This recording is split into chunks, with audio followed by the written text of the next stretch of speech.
March 18, 1944. 27,000 feet above Duisburg, Germany. 13:42 hours.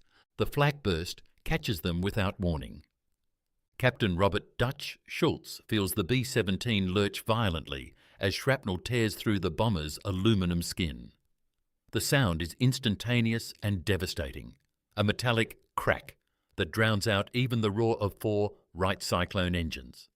The control column jerks in his hands as the aircraft yaws hard to the right. "We're hit! We're hit!" Lieutenant Mike Castellano's voice cuts through the intercom from the co-pilot's seat, high-pitched with adrenaline. "Number 3 engines on fire." Schultz is already reacting, muscle memory from 18 combat missions taking over. Right rudder to counter the yaw. Throttle back on number 3. Mixture cut. Feather the propeller. The checklist runs through his mind even as another flak burst detonates 50 yards to port, the concussion rocking their B-17, Liberty's Lady, like a toy in a bathtub. They're flying tail-end Charlie in the 381st Bomb Group's formation, 6 aircraft in a defensive box at the rear of a stream of 200 B-17 returning from the Ruhr Industrial Valley. The target had been synthetic oil refineries at Bottrop, priority targets in the Allied campaign to strangle Germany's fuel production. The bombing run went smoothly enough, bombs away at 13:22 hours, turning for home through the predicted flak corridors. But someone miscalculated, or German anti-aircraft batteries relocated. Either way, the formation is taking heavy fire from 88mm guns positioned around Duisburg, and Liberty's Lady is bleeding. "Fire in number 3 is spreading," Sergeant Joe Novak calls from the top turret. His voice carries the flat calm of a man who's seen too much to panic easily. "Flames reaching back toward the fuselage." Schultz triggers the fire suppression system for number 3 engine. CO2 floods the nacelle, smothering oxygen, hopefully killing the fire before it reaches fuel tanks or hydraulic lines. For 10 seconds, nothing happens. Then the flames visibly diminish, flickering out entirely as the suppression system does its job. "Fire's out," Novak confirms, "but the engines are right off. Cowling's half gone." "Understood." Schultz scans his instruments rapidly, oil pressure dropping on number 1, fuel flow irregular on number 2, manifold pressure fluctuating. The aircraft is hurt, not mortally maybe, but seriously enough that maintaining formation with the group is becoming problematic.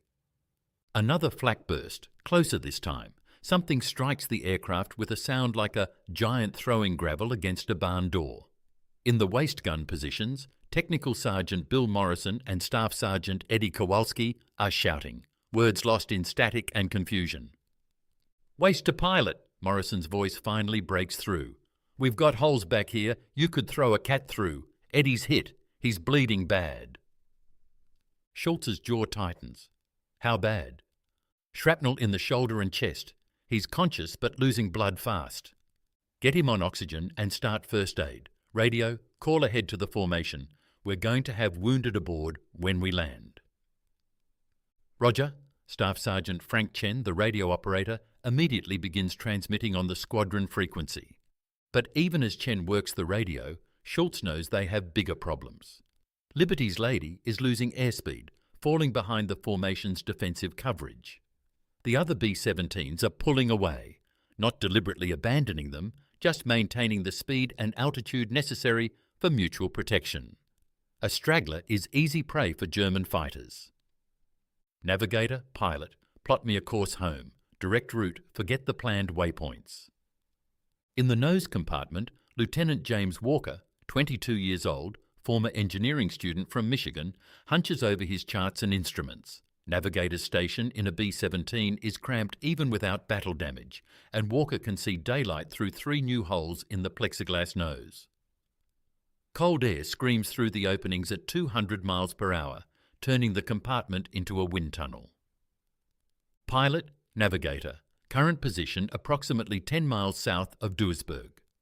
Direct course to England is 275 degrees magnetic, distance roughly 400 miles. At current ground speed, we're looking at 2 hours flight time, assuming no further complications. 2 hours. Schultz does rapid calculations. Fuel state is adequate if they don't lose another engine. They're at 27,000 feet now, which gives them altitude to trade for distance if necessary. But they're also alone, separated from the formation's protective firepower, vulnerable to any German fighters in the area. Ball turret to pilot. Sergeant Tony Ritchie's voice comes from below the fuselage, where he's positioned in the ball turret, most exposed position on the aircraft. I see bandits. 4 o'clock low. Looks like 3, maybe 4 aircraft, FW-190s. Schultz's stomach tightens. Focke-Wulf 190s, Germany's most lethal fighter aircraft. Fast, heavily armed, deadly in the hands of experienced pilots. And Liberty's Lady is wounded, slow, separated from her formation. Perfect target. All gunners, stay alert. Bombardier, can you man the nose guns? Second Lieutenant Paul Hendricks, the bombardier, acknowledges. His primary job, dropping bombs on target, is done for today. Now he's another pair of eyes, another set of guns. The German fighters circle, assessing. Schultz can see them now through the co-pilot's window, sleek angular shapes against white clouds, maintaining distance, evaluating whether the damaged B-17 is worth attacking or already doomed. Then number 1 engine coughs. The sound is distinctive, unmistakable, a misfire in one of the 18 cylinders, followed by rough running, black smoke trailing from the cowling. Oil pressure on number 1 drops precipitously. Temperature rises. "We're losing number 1, Castellano calls, confirming what Schultz already knows. No choice now. Schultz shuts down number 1 engine, feathers the propeller.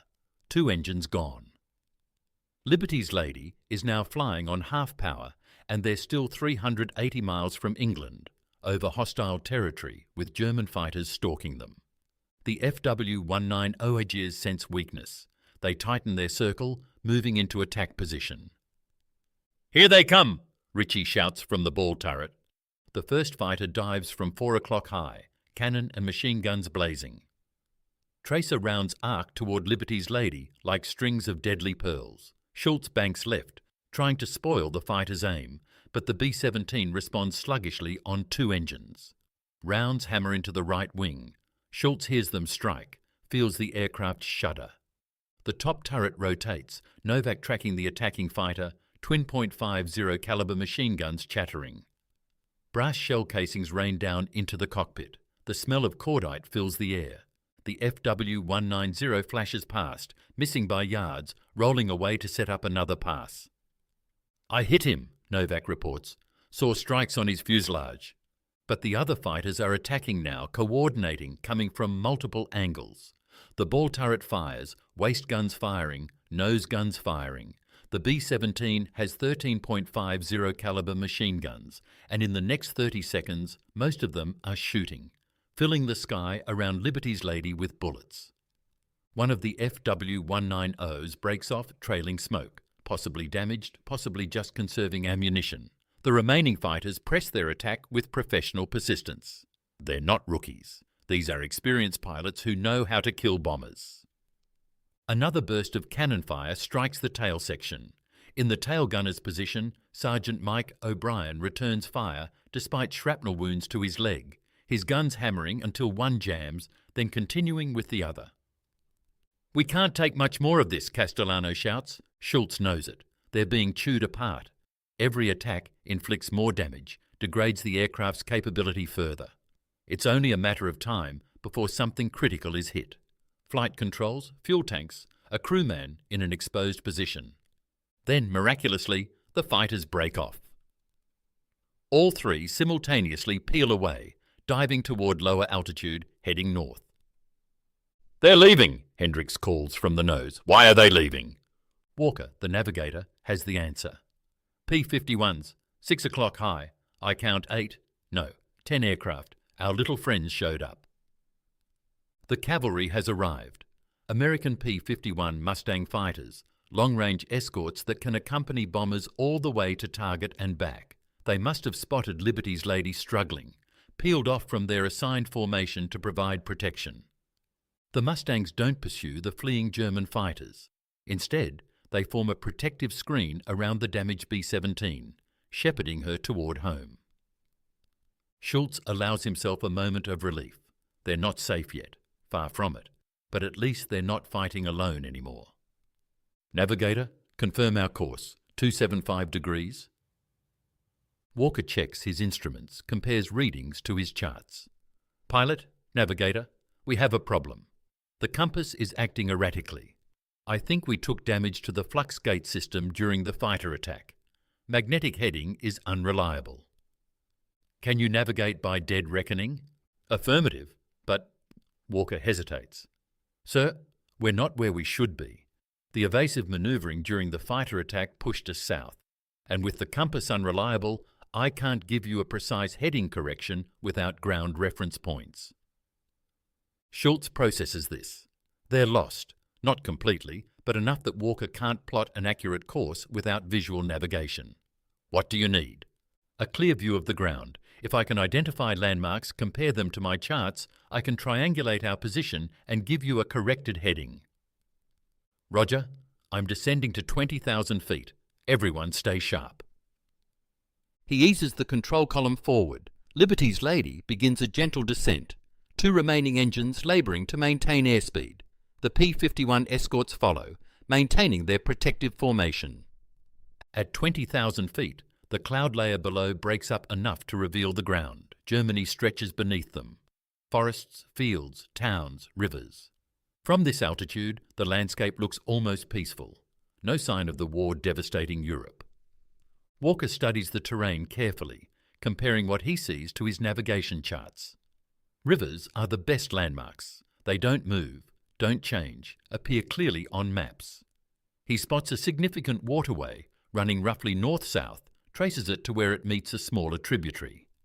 I think that's the Line River, he announces, which means we're approximately 60 miles south of our planned route. We've drifted over the Harz region. Schultz frowns. The Harz, mountainous terrain in central Germany, heavily forested, sparsely populated. Not a strategic area, which means they shouldn't encounter heavy defences. But the mountains pose their own risks for a damaged aircraft struggling to maintain altitude. Give me a corrected heading. Walker works his calculations. Come left to 285 degrees. That should bring us north of the high terrain and back toward our planned route to the coast. Schultz executes the turn, watching the compass, unreliable but better than nothing, swing toward the new heading. Liberty's Lady responds grudgingly, the two functioning engines working hard to maintain speed and altitude. They fly the new heading for 8 minutes. Then number 2 engine begins surging, power fluctuating, manifold pressure unstable. Schultz adjusts mixture and throttle, trying to smooth the running, but the engine continues its irregular performance. We're not going to make it to England on 2 engines, Castellano says quietly. Not if we lose any more power. Schultz knows he's right. They need altitude for safety, but they're slowly losing it. They need speed to stay airborne, but they're slowing despite full power on the remaining engines. The mathematics are unforgiving. How's Eddie? He calls to the waist gunners. Morrison responds, stable, bleeding's mostly stopped, but he needs a hospital, Dutch, soon. In the tail, O'Brien has wrapped his wounded leg in a torn piece of his flight suit, fashioning a crude bandage that at least controls the bleeding. His right gun is jammed permanently, but his left weapon still functions. He maintains his watch, scanning for threats, despite pain and blood loss. At 14:15 hours, they cross a valley unlike anything else they've seen. Walker notices it first, a narrow gorge between 2 forested ridges, running perpendicular to their course. What catches his attention is the rail line running into the valley, disappearing under what appears to be dense tree cover. But something about the trees looks wrong. Navigator to pilot, banking slightly left.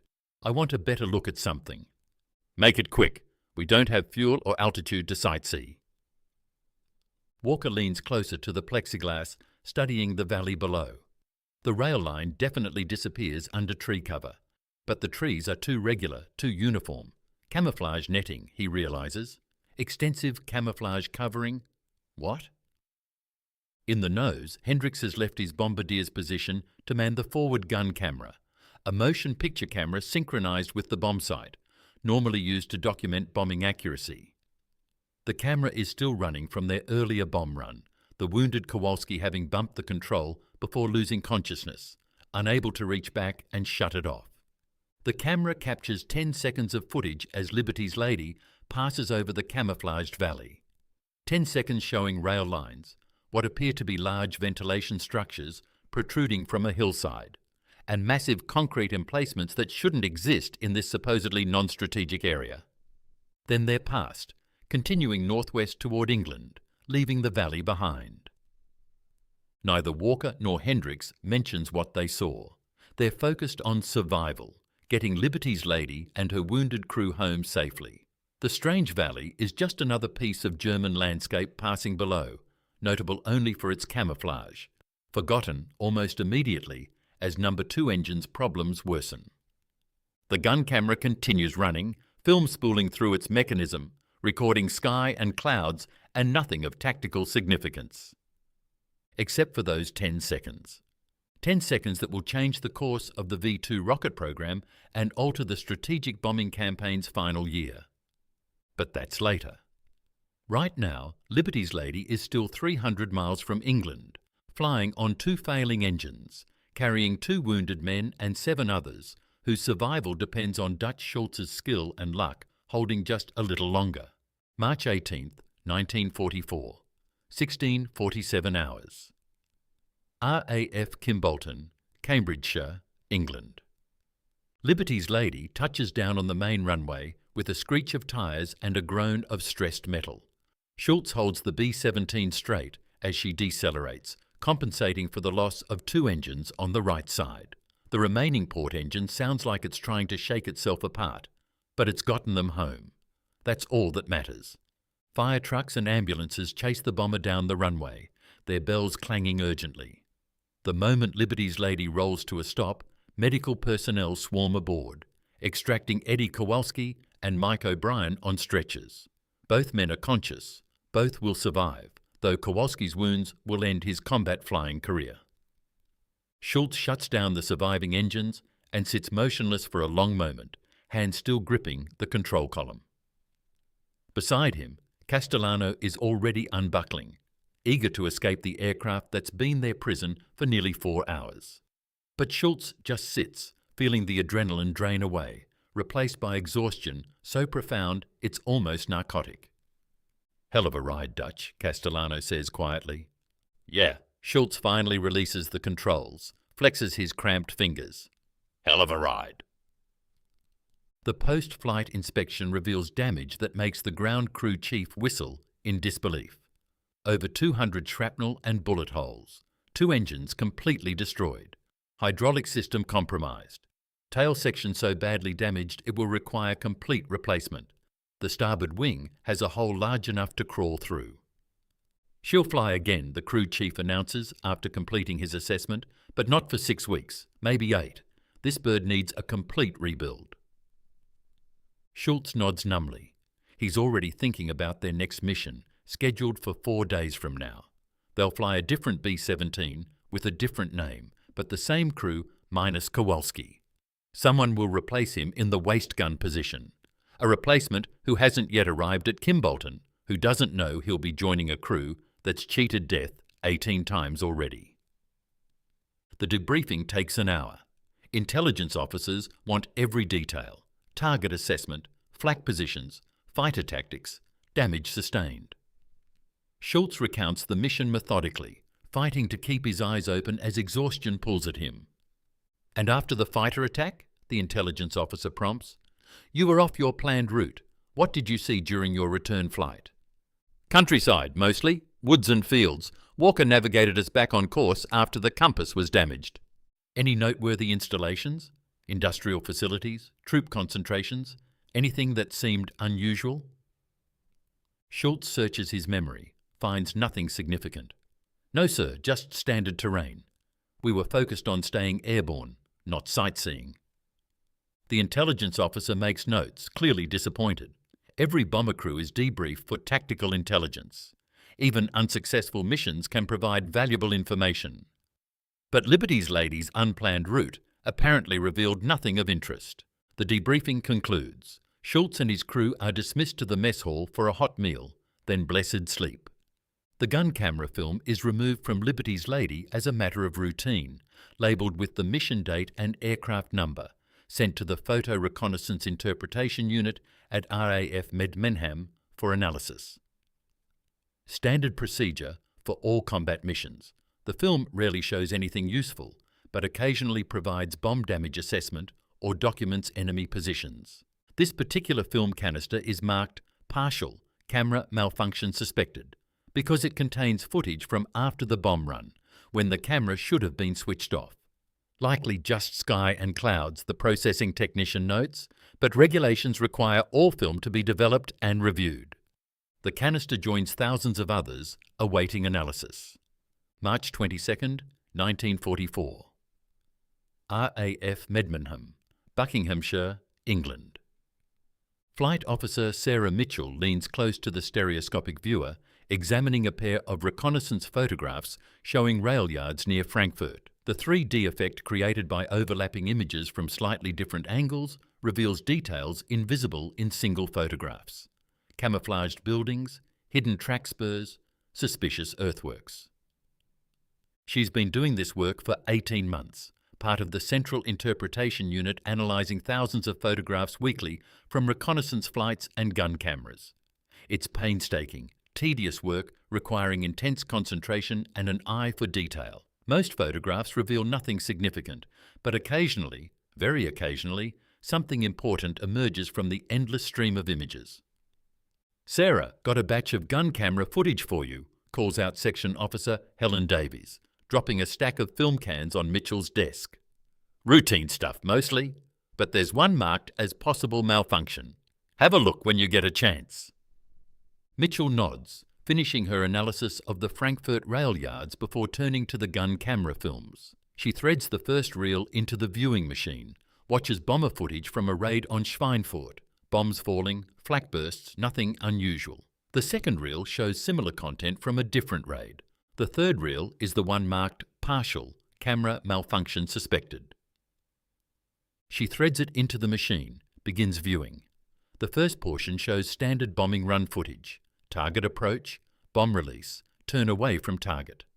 Then the footage should end, but instead it continues, showing sky, clouds, occasional glimpses of ground as the aircraft manoeuvres. Mitchell is about to stop the reel, clearly just camera malfunction, nothing tactical, when something catches her eye. She backs up the film, reviews the last 10 seconds again.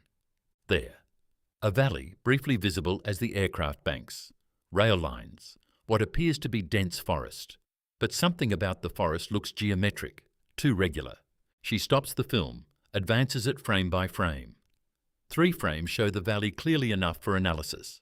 She marks the frames, sets the reel aside, pulls out topographical maps of Germany. The mission report indicates Liberty's Lady was damaged over Duisburg, forced off course during fighter attack, returned via unplanned route. The navigator's debriefing notes mention crossing the Harz region after correcting course. Mitchell traces possible flight paths, narrows the probable location of the valley to an area south of Nordhausen. She consults existing reconnaissance photographs of that region. The area has been photographed before, routine high-altitude coverage of central Germany, but never targeted for detailed analysis. It's not near any known strategic installations, no major industry, no significant military facilities. The existing photographs show the same valley visible in the gun camera footage, but they were taken from 25,000 feet, and the image quality isn't sufficient to reveal what the lower altitude gun camera captured. Mitchell prepares a preliminary analysis report, flags the frames as potentially significant, recommend further investigation, and forwards them to her supervisor, squadron leader, Peter Thompson. Thompson reviews Mitchell's analysis with the skepticism born of seeing hundreds of false alarms. Could just be forestry operations, he suggests. The Germans are cutting timber throughout the Harz. Those could be logging railways. "Sir, look at frame 47. That's not a natural structure." Mitchell points to what appears to be a concrete ventilation shaft protruding from the hillside. "And the camouflage netting. Why camouflage a logging operation?" Thompson leans closer, studying the grainy image. The structure Mitchell identified is barely visible, could easily be dismissed as photographic artifact or natural terrain feature.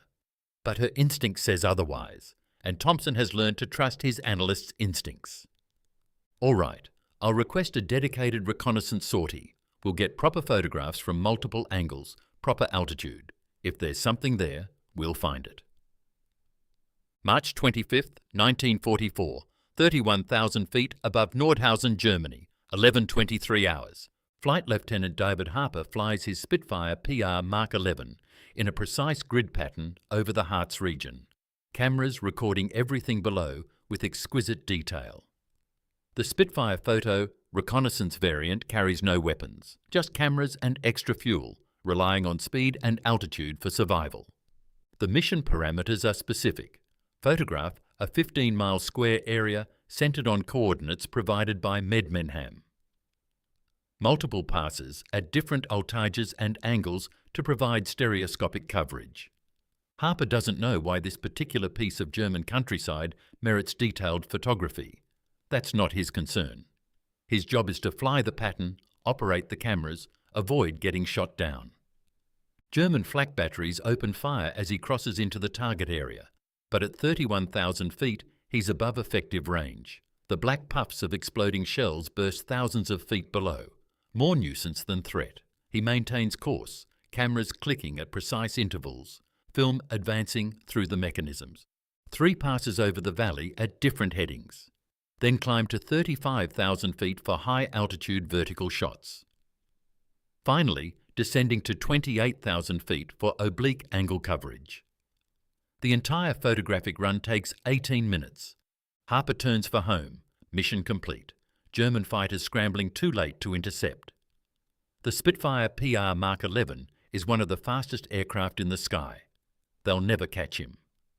The film, 6 complete magazines containing over 500 exposures, is removed immediately upon landing, rushed to Medmenham for priority development and analysis. March 26, 1944. RAF Medmenham. 1400 hours. Sarah Mitchell spreads the developed photographs across her light table, arranging them for stereoscopic viewing. The quality is extraordinary, far superior to the grainy gun camera footage that first drew her attention. Every detail of the valley is now visible in crisp resolution. And those details are stunning. The forest covering the valley is indeed camouflage netting, acres of it, stretched over massive support structures to create the illusion of continuous tree cover from above. Beneath the netting, the photographs reveal extensive rail lines, large concrete structures built into the hillside, what appear to be heavily reinforced entrances to underground facilities. Most striking are the ventilation shafts, dozens of them, protruding from the hillside at regular intervals, each surrounded by blast walls and anti-aircraft positions. The shafts are massive, suggesting enormous underground spaces requiring significant air circulation. Mitchell measures, calculates, compares to known German industrial facilities. The scale is staggering. Whatever is underground in this valley is huge, comparable to major aircraft factories or shipyards. She pulls out intelligence files on German weapons development, cross-references known projects, searches for anything that might require such extensive underground construction in this location. And finds it. V2 rocket program. Intelligence reports over the past 6 months have indicated Germany is developing long-range ballistic missiles, revolutionary weapons that could strike London from launch sites in occupied Europe. The development facility was believed to be at Peenemünde on the Baltic coast. RAF Bomber Command struck Peenemünde in August 1943, causing heavy damage. But what if Peenemünde wasn't the only facility? What if the Germans dispersed their rocket production to multiple locations after the raid? What if this valley in the Harz contains a major component factory or assembly facility? Mitchell works through the night, compiling her analysis. She examines every photograph, documents every structure, compares the underground facility's layout to known German industrial patterns. The evidence accumulates. Rail lines sized for heavy freight, power transmission lines far exceeding local civilian requirements, security fencing and guard towers surrounding the entire valley. By morning, she's certain. This is a major German military-industrial installation heavily camouflaged, previously unknown to Allied intelligence. And if the V2 connection is correct, it's a target of the highest strategic priority. Her report goes up the chain of command with unprecedented speed. By March 27th, it's on the desk of Air Chief Marshal Arthur Harris, head of RAF Bomber Command. By March 28th, it's briefed to the combined Chiefs of Staff in Washington and London. The accidental discovery by a damaged B-17 flying an unplanned route, captured by a gun camera left running by a wounded crewman who couldn't reach the controls, has revealed one of Germany's most closely guarded secrets. March 30th, 1944. Headquarters, US Strategic Air Forces in Europe, Bushy Park, London. Major General James Doolittle, commander of the US 8th Air Force, studies the reconnaissance photographs with intense focus. Across the table, Air Marshal Harris and several senior RAF officers await his assessment. "How confident are we in the V2 connection?" Doolittle asks. Wing Commander Douglas Kendall, head of photographic interpretation at Medmenham, responds, "Very confident, sir. We've identified what appear to be test stands for rocket engines. The concrete pads have characteristic blast scoring. We've also spotted rail cars with configurations matching components seen at Peenemünde before the raid. And the underground construction scale is consistent with large-scale manufacturing or assembly operations." What are we calling this facility? The Germans refer to it as Mittelwerk, an intelligence officer interjects, literally central works. It's built inside an existing gypsum mine that's been vastly expanded. Our estimates suggest over 1 million square feet of underground factory space, possibly more. The facility may employ thousands of workers, likely forced labourers from concentration camps.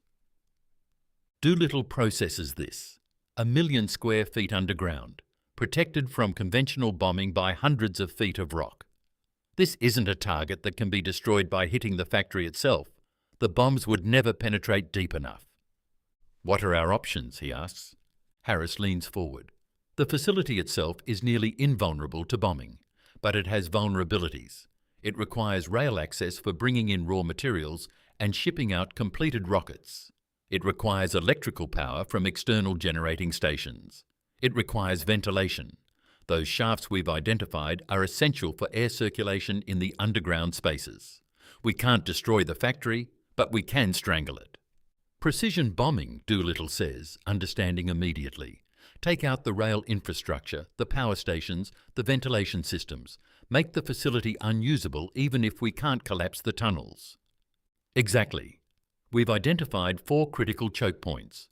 Harris pulls out a marked map. The main rail junction at Nordhausen, where all supplies enter the valley.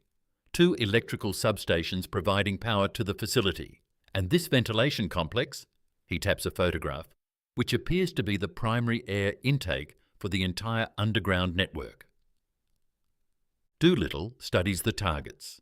They're small, precise, the kind of targets that require daylight visual bombing with minimal margin for error.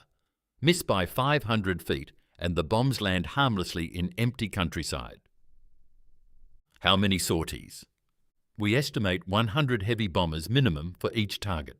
4 targets means 4 separate missions, each with its own fighter escort, its own coordination requirements. And timing?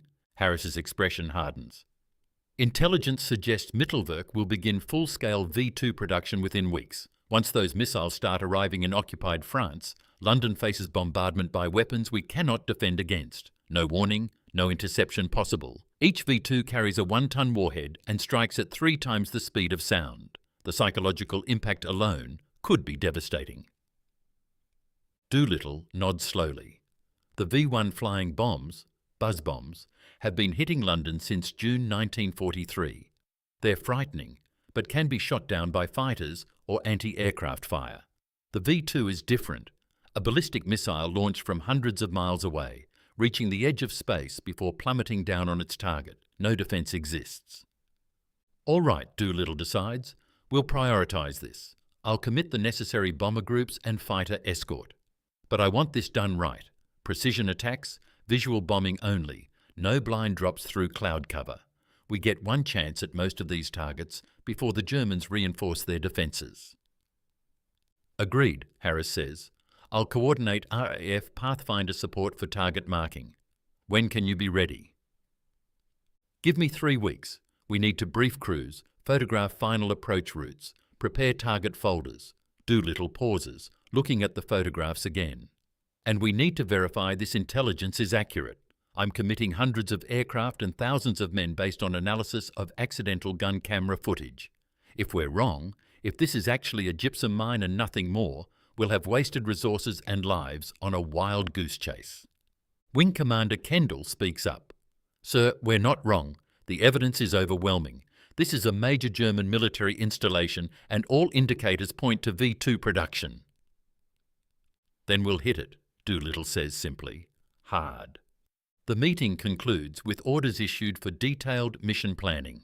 Target folders will be prepared, crew briefings scheduled, bomb loads calculated, fighter escort routes plotted. The machinery of strategic bombing begins turning, focused on a valley in central Germany that shouldn't be important, that wasn't even known to exist until a damaged B-17 accidentally flew over it 4 weeks earlier. Back at Kimbolton, Dutch Schultz and his crew are flying missions in a replacement B-17, completely unaware that their near-death experience on March 18th has set in motion a major bombing campaign. The gun camera footage they didn't even know was recording will influence operations involving thousands of aircraft. The accidental discovery is about to become deliberate destruction. April 11th, 1944. Briefing room, 381st Bomb Group, RAF Kimbolton, 4:30 hours. The briefing room holds 200 men, pilots, co-pilots, navigators, bombardiers, gunners, all waiting in the pre-dawn darkness for the map curtain to be pulled back. The routine is familiar after months of operations. Wake at 0400, hasty breakfast, gather for briefing, wait to learn where they're flying today.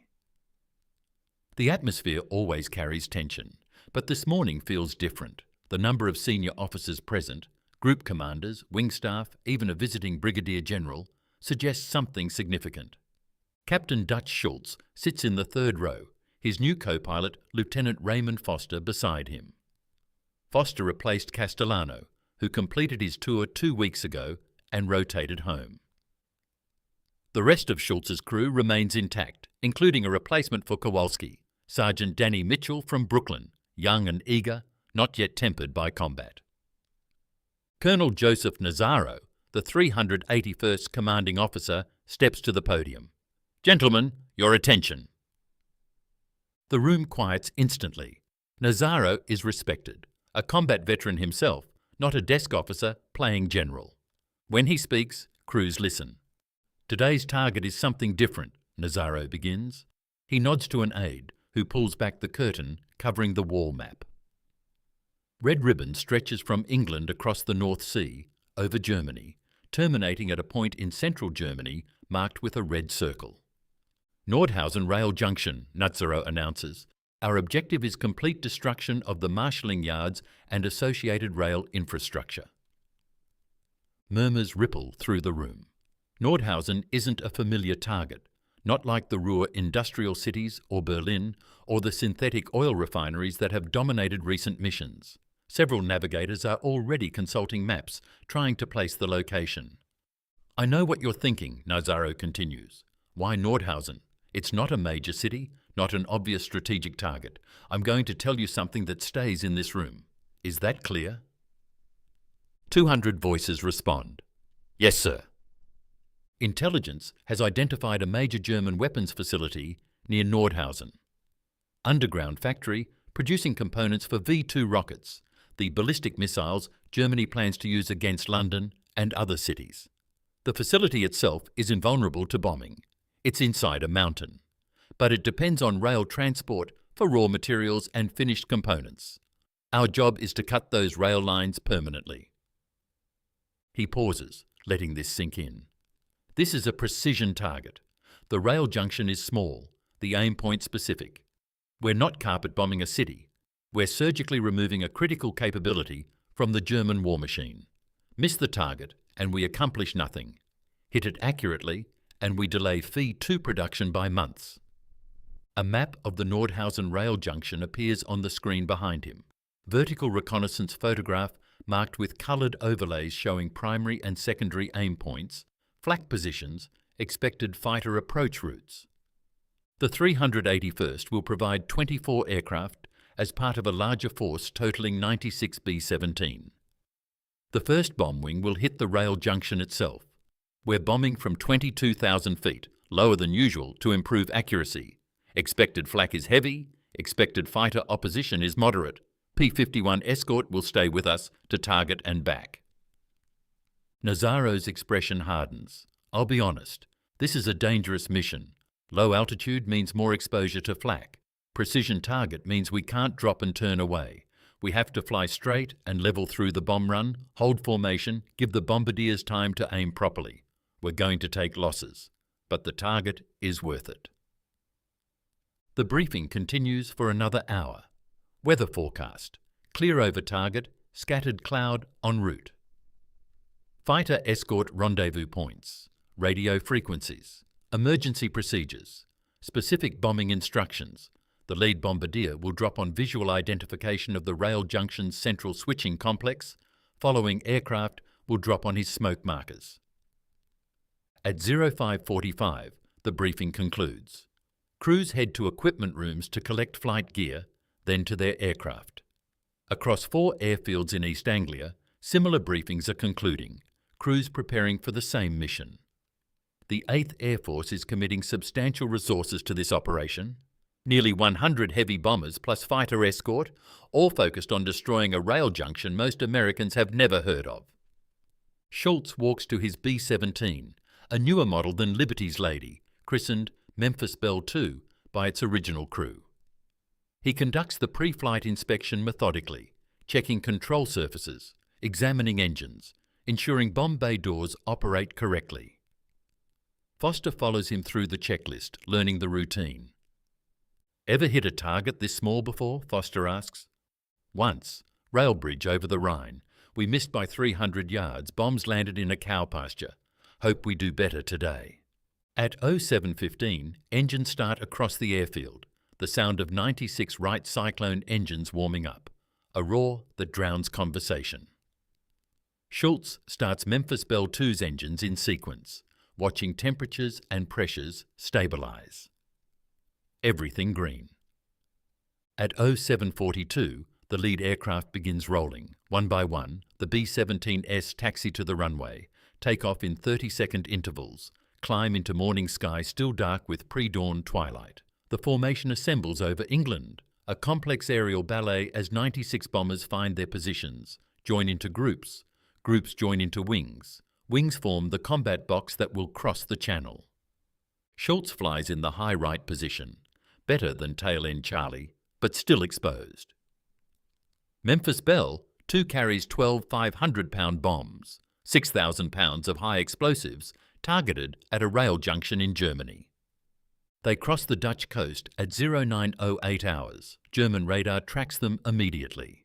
Luftwaffe fighter controllers scramble interceptors, though they're uncertain of the American formation's target. The bomber stream could be heading for any of a dozen cities or industrial areas. Not until the formation turns southeast, heading towards central Germany rather than the usual targets in the Ruhr, do the Germans realize something unusual is happening. 10:23 hours, 22,000 feet above Nordhausen, Germany. The flak starts 5 miles from the target. Black puffs of exploding 88mm shells, altitude perfect, tracking the formation with practiced precision.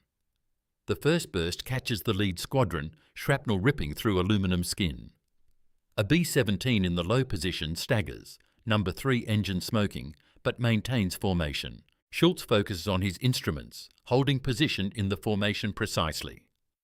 In the nose, Bombardier Lieutenant Carl Jennings is already hunched over his Norden bomb site, making final calculations: airspeed, altitude, wind drift, target identification. The bomb site will compute the release point, but only if the aircraft flies straight and level. IP in 30 seconds, Jennings calls. The initial point, where the bomb run officially begins, where the formation must commit to its course regardless of opposition. More flak. Closer now. A burst detonates between Memphis Belle II and the aircraft to their left, shrapnel hammering both bombers. Schultz hears the fragments strike, feels the aircraft shudder, but nothing critical is hit. Steady, steady. Jennings' voice carries absolute concentration. He's 19 years old, from Iowa, has flown 14 missions. This is his moment. His skill will determine whether they accomplish anything today or just die for nothing. The rail junction appears ahead, exactly where the reconnaissance photographs showed it. Even from 22,000 feet, the target is visible, a complex of tracks and switching stations, marshalling yards and freight facilities, all concentrated in a relatively small area. "Bomb bay doors open," Schultz announces, flipping the switch. The doors swing wide, adding drag, slowing the aircraft slightly. The entire formation performs the same action simultaneously. 96 bomb bays open.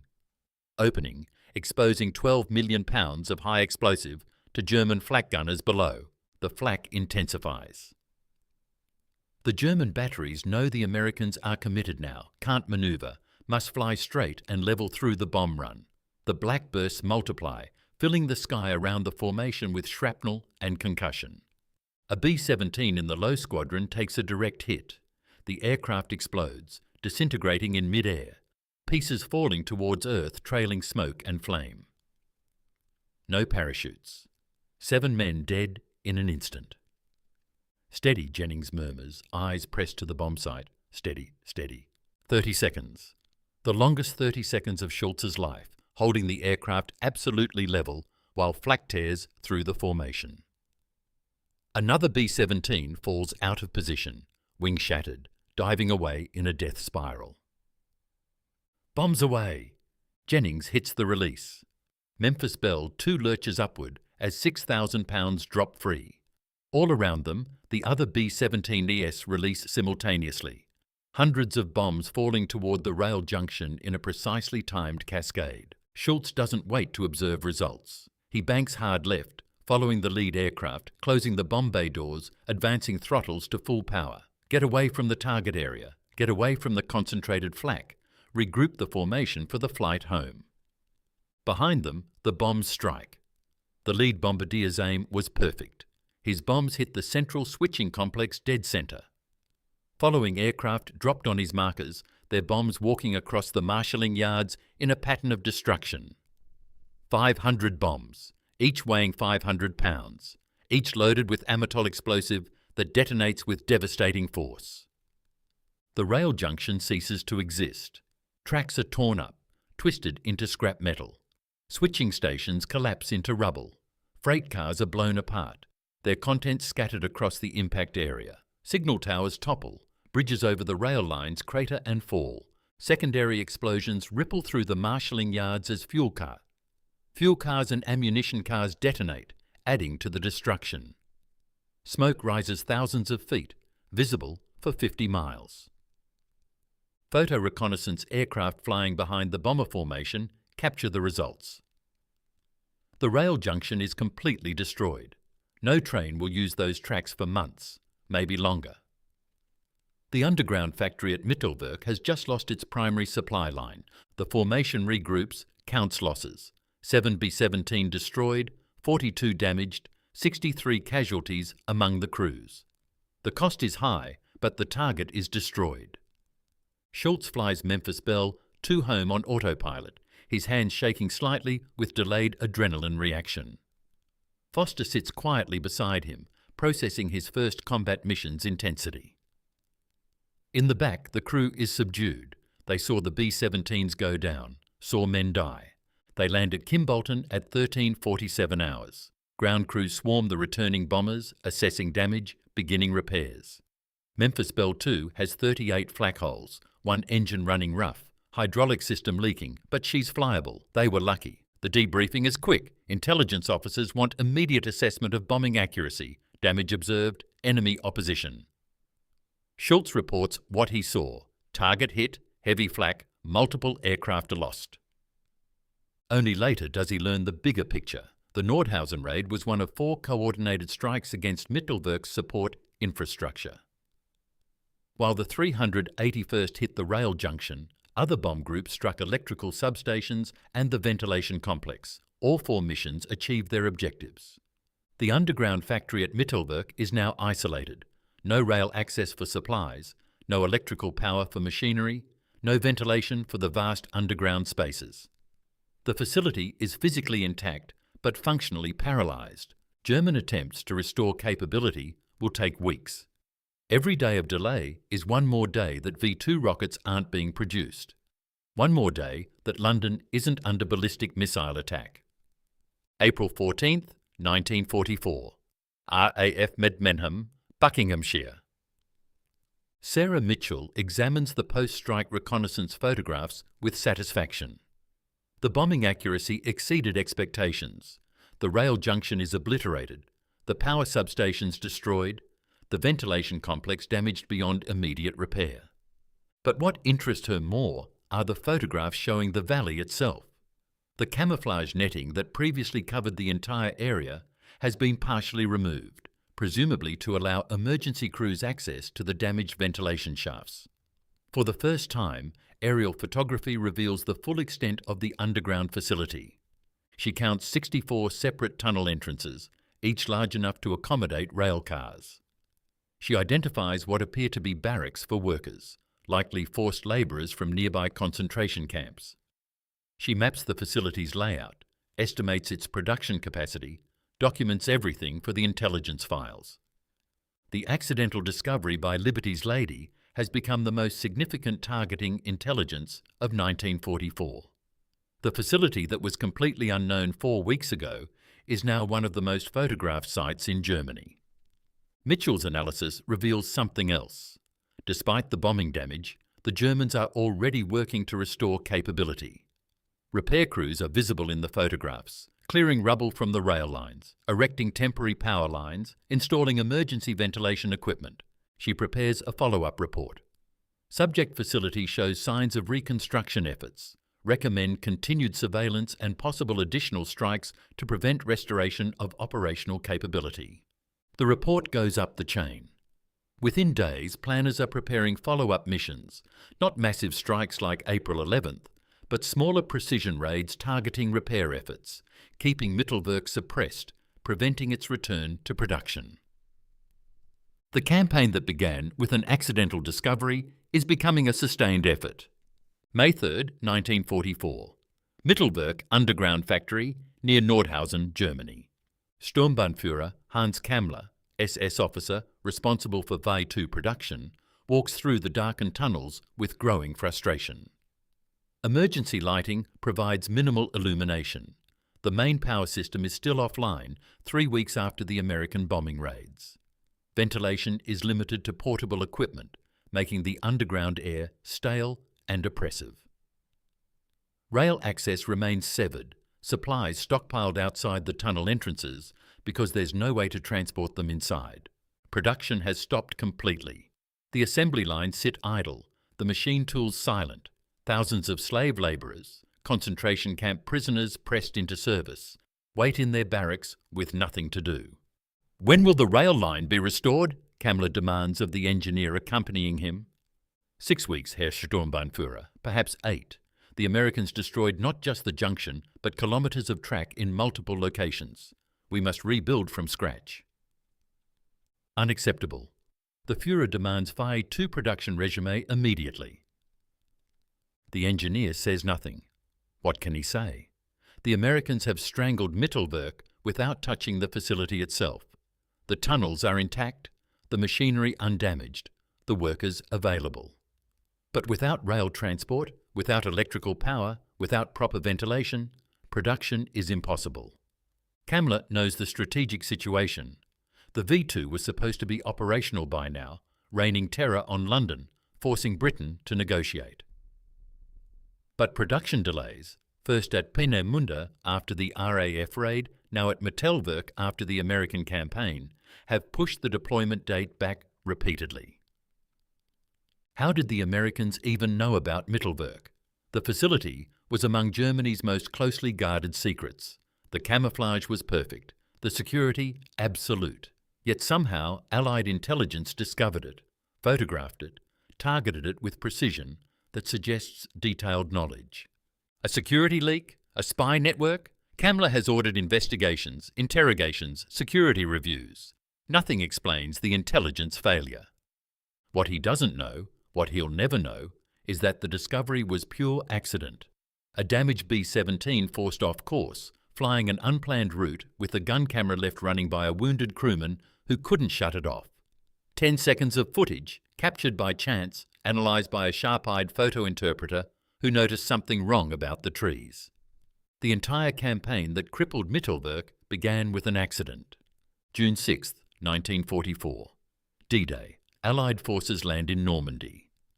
The invasion succeeds partly because V-2 rockets aren't falling on London, aren't disrupting the massive logistics effort supporting the invasion, aren't creating the terror campaign Germany intended.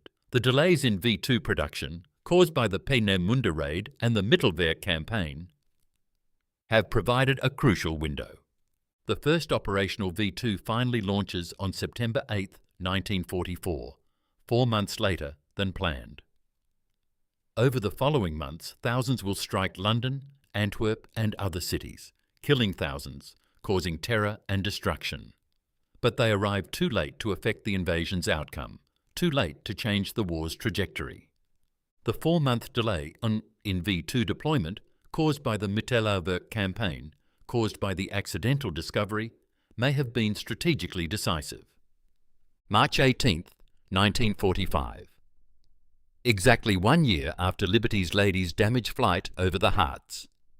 Dutch Schultz has completed his combat tour, 35 missions, 2 distinguished flying crosses, 1 air medal with 3 oak leaf clusters. He's back in the States now, training new B-17 pilots at MacDill Field in Florida, passing on the lessons learned in European skies. Sometimes he thinks about that mission, March 18, 1944. The mission where everything went wrong, where they lost 2 engines and nearly didn't make it home, where Kowalski and O'Brien were wounded. He remembers the fighter attack, the desperate struggle to stay airborne, the relief when they finally touched down at Kimbolton. He doesn't know about the gun camera footage, doesn't know about Sarah Mitchell's analysis, or the reconnaissance missions, or the bombing campaign that followed. Doesn't know that his crew's near-death experience led to the discovery of Mittelwerk and delayed the V-2 program by 4 months. No one ever told him. The connection between Liberty's Lady's accidental route and Operation Sledgehammer remains classified, buried in intelligence files that won't be declassified for decades. But somewhere in those files, a report exists. Written by Sarah Mitchell in April 1944, it begins. The subject installation was first identified through examination of gun camera footage obtained from B-17 aircraft serial 4 2-3-1367, or Liberty's Lady, during mission to Bottrop on March 18, 1944. Aircraft damage forced deviation from planned route, resulting in overflight of previously unknown facility near Nordhausen. The report goes on for 40 pages, documenting the analysis, the reconnaissance missions, the bombing campaign, the results. It concludes with a paragraph that will interest historians long after the war ends. This case demonstrates the value of systematic analysis of all available imagery, including footage obtained under non-optimal conditions. The accidental nature of the initial discovery should not diminish appreciation for the subsequent intelligence effort that transformed fragmentary evidence into actionable targeting information. Recommend continued emphasis on comprehensive photographic interpretation and cross-referencing of multiple intelligence sources.